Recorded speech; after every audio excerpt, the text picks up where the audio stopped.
Hello दोस्तों, कैसे हो आप। आई होप आप सब अच्छे ही होंगे और घर पे होंगे। अपने आप को सेफ रख रहे होंगे, मोटिवेटेड रख रहे होंगे और खुद का ध्यान रख रहे होंगे और अपने परिवार वालों का भी ध्यान रख रहे होंगे। तो आज मैं बात करने जा रही हूँ कुछ डिफरेंट टॉपिक के बारे में। हम यूजुअली वर्कआउट करते हैं, बट कभी कभी ऐसा होता है ना कि अपन वर्कआउट कर रहे हैं और अपना वेट अपन चाहते हैं उसके अकॉर्डिंग लूज़ नहीं हो रहा है। एक्सपेक्टेड इतना करते हैं कि अपन 1 मंथ में 3 या 4 kg लूज़ करें और अपना वेट उतना लूज़ नहीं हो पा रहा है। तो उसके बारे में हम एक आज डिस्कशन करते हैं। तो मैं आपको बताना चाहती हूँ कि जो वेट लूज प्रोसेस होता है या फेट लूज प्रोसेस होता है, उसमें दो चीज़ें काम आती है। एक होता है अपनी डाइट और दूसरा होता है अपना वर्कआउट। तो सबसे जो इम्पोर्टेंट चीज़ होती है वो होती है अपनी डाइट। सबसे जो 80% रोल होती है, 75 to 80% रोल होता है वो होता है डाइट का, और सेकेंड जो रोल होता है वो होता है वर्कआउट का। बट ये फैक्ट है कि जब अपन वर्कआउट करते हैं, अपन बॉडी को ट्रेन करते हैं, तो अपन डेफिनेटली डाइट पे भी फोकस करते हैं। बट जिस चीज़ को ध्यान नहीं हो कि अपन डाइट कैसे करें या डाइट का कैसे ध्यान रखें, तो उसके बारे में आज हम बात करने जा रहे हैं। तो गाइस, क्या होता है कि अपन रेगुलर बेसिस पे क्या करते हैं, वर्कआउट कर लेते हैं अपन।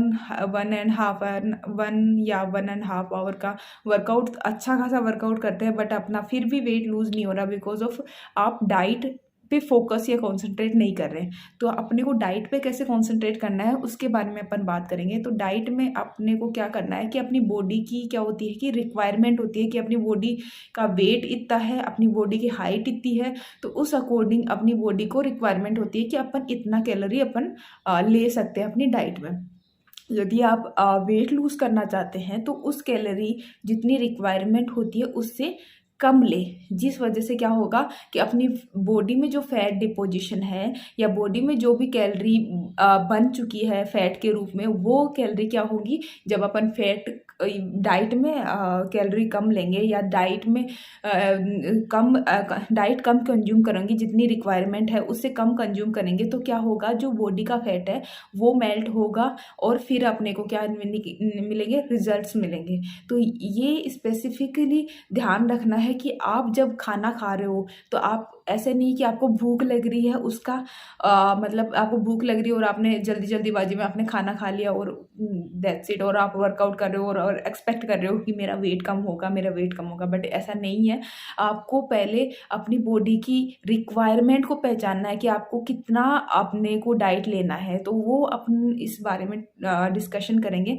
तो अपनी बॉडी की रिक्वायरमेंट के लिए अपन को कैसे अपने को पता करना है कि अपने को कितना बॉडी में फैट, कितना बॉडी में रिक्वायरमेंट है कैलोरी का, या कितना अपन फूड ले सकते हैं। तो उसके बारे में मैं आपको बताना चाहती हूँ कि आपको दो चीज़ें पता होनी चाहिए। एक आपकी हाइट कितनी है, दूसरा अपना वेट कितना है। जो अभी करंट में आपका वेट कितना है, तो उस अकॉर्डिंग आप अपने क्या निकालो, बीएमआई। तो अपन अपना बीएमआई निकालेंगे। बीएमआई का मतलब फुल फॉर्म होता है basal metabolic index.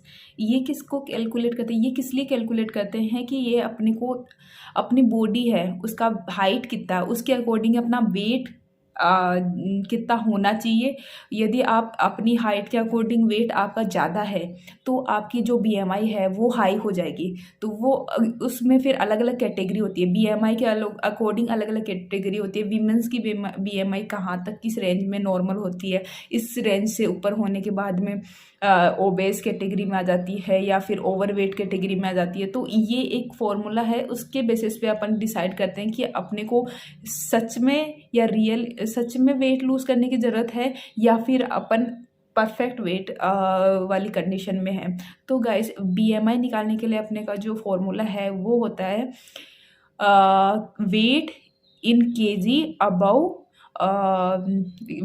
Height in centimeter का स्क्वायर। वेट इन केजी बटे हाइट इन मीटर्स का स्क्वायर, ये निकालेंगे। आपका बीएमआई कितना आता है, आप किस कैटेगरी में आते हैं, गूगल पे बीएमआई की जो चार्टिंग है वीमेंस और मेन की अलग अलग दे रखी होती है, उस चार्टिंग में आप खुद को देखो आप किस कैटेगरी में आते हैं। यदि आप नॉर्मल हैं तो आप जो अपनी डाइट है वो आप फॉलो कर रहे हैं वो चलते रहने दीजिए। यदि आप ओवरवेट हैं तो आपको ज़रूरी है आपको डाइट फोकस करना है, आपको कैलोरी डेफिसिट में जाना है। अगर आप ओबेस है तो आपको और ज़्यादा फोकस करना है और आपकी डाइट को काफ़ी हद तक कंट्रोल करना है, ठीक है। तो बीएमआई निकाल ली, बीएमआई के अकॉर्डिंग आप अपने जो गूगल है या उस पर सर्च करो एक वीमन को इतने बीएमआई पे कितनी कैलोरी की ज़रूरत है, उस अकॉर्डिंग आप अपना डिसाइड करो कि आपको कितनी कैलोरी चाहिए। और वैसे अपन जैसे ही अपन खाना खाते हैं अपने को पता होता है आप 1 रोटी खा रहे हैं, 2 रोटी खा रहे हैं, 3 रोटी खा रहे हैं, तो उस अकॉर्डिंग आप अपनी रोटी की कैलोरीज निकालें, दाल की कैलोरीज निकालें, दूध की कैलोरीज निकालें और जो भी आप खा रहे हैं उसकी कैलोरीज निकालें और उसको कैलकुलेट कर लें। यदि आप उसके बराबर खा रहे हैं और आप वेट लूज़ करना चाह रहे हैं तो आप उसमें से 15% 10% रिड्यूस कर दीजिए। मतलब आप 2 रोटी खा रहे हैं और आप वेट लूज़ करना चाह रहे हैं तो आप 1.5 रोटी कर दीजिए। तो इस वजह से आप यदि वर्कआउट कर रहे हैं फिर अपन डाइट का ध्यान रख रहे हैं तो इस प्रोसेस में आपका वेट कम होने के चांसेस 100% है। दूसरा बात करती हूँ कि डाइट में क्या क्या अपने को रिक्वायरमेंट होती है या फिर अपन क्या होता है कि अपन डाइट में सबसे ज़्यादा अपन जो यूज़ करते हैं वो रहते हैं कार्बोहाइड्रेट मिलता है अपना रोटी चावल और इन सब चीज़ों में। और दूसरी चीज़ होता है कि प्रोटीन मिलता है अपने को दूध दही है ना, और जैसे सोयाबीन है ना, दालें, इन सब में अपने को प्रोटीन मिलता है। और फैट अपने को पता है कि फैट किस में मिलता है अपने को, जो भी दूध में होता है वो फैट होता है, घी वाली चीज़ें प्रोडक्ट होते हैं, तेल वाले प्रोडक्ट होते हैं उसमें अपने को फैट मिलता है।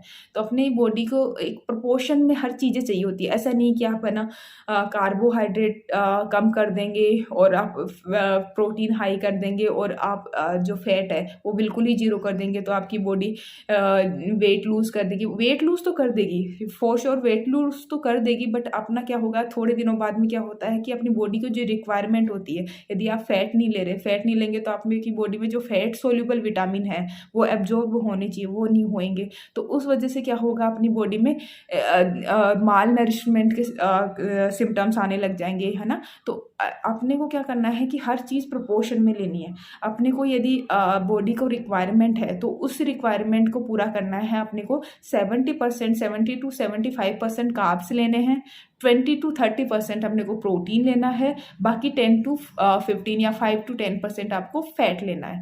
ये अपने को प्रोपोर्शन मेंटेन करके ही और कैलोरी डेफिसिट करके, मतलब आपको 100% की रिक्वायरमेंट है तो आप 80% अपनी डाइट में कंज्यूम करो, वो करके ही आप और प्लस वर्कआउट ऐड करके आप वेट लूज़ कर सकते हैं और आपको डेफिनेटली रिजल्ट मिलेंगे। कितने दिन में, मतलब मैं ऐसे नहीं बताना चाह रही आपको 10 दिन में 10 kg वेट लूज़ हो जाएगा, ये कोई भी ऐसी प्रोसेस नहीं है जिसमें आप 10 दिन में 10 kg वेट लूज़ कर सकते हैं, ऐसा कोई प्रोसेस नहीं है। बट हाँ डेफिनेटली आप 1 मंथ में 2 to 5 kg body to body depend करता है वेट लूज़ कर सकते हैं, ठीक है, यदि आप डाइट पे ध्यान रख रहे हैं और प्लस आप साथ में वर्कआउट कर रहे हैं। और वर्कआउट यदि कर रहे हैं तो आप मेक श्योर करें आप वर्कआउट में high intensity training plus body weight training, specially जो बोलते हैं जिसमें अपन मसल को वर्क करते हैं, जैसे कुछ वेट उठा के थोड़ा सा मसल पे एक्ट करते हैं, वो वाली ट्रेनिंग इंक्लूड करें। उस वजह से क्या होगा आपका वेट जो होगा वो रिड्यूस ही नहीं होगा बल्कि कंसिस्टेंट रहेगा, लॉन्ग लास्टिंग रिड्यूस्ड स्टेट में रहेगा और आप डेफिनेटली आप उस बॉडी शेप को जो आप चाहते हो उस शेप को डेफिनेटली अचीव कर पाओगे। सो गाइज ये था आज का थोड़ा सा नॉलेजेबल या फिर आप कह सकते हो थोड़ा सा ऐसा वीडियो जो मैं आपको बताना चाहती थी। अगले वीडियो में मैं आपको डेफिनेटली एक अलग टाइप की डाइट के बारे में बताऊंगी, अलग टाइप का डाइट पैटर्न बताऊंगी। डाइट पैटर्न मतलब आप किस तरह से खाना खाएं, तो वो होगा जैसे इंटरमिटेंट फास्टिंग है, तो उसके बारे में मैं आपको डेफिनेटली बताऊंगी। तो तब तक के लिए ध्यान रखें अपना। Take care, bye bye, see you soon. मिलते हैं नेक्स्ट वीडियो में, तब तक के लिए धन्यवाद, नमस्कार।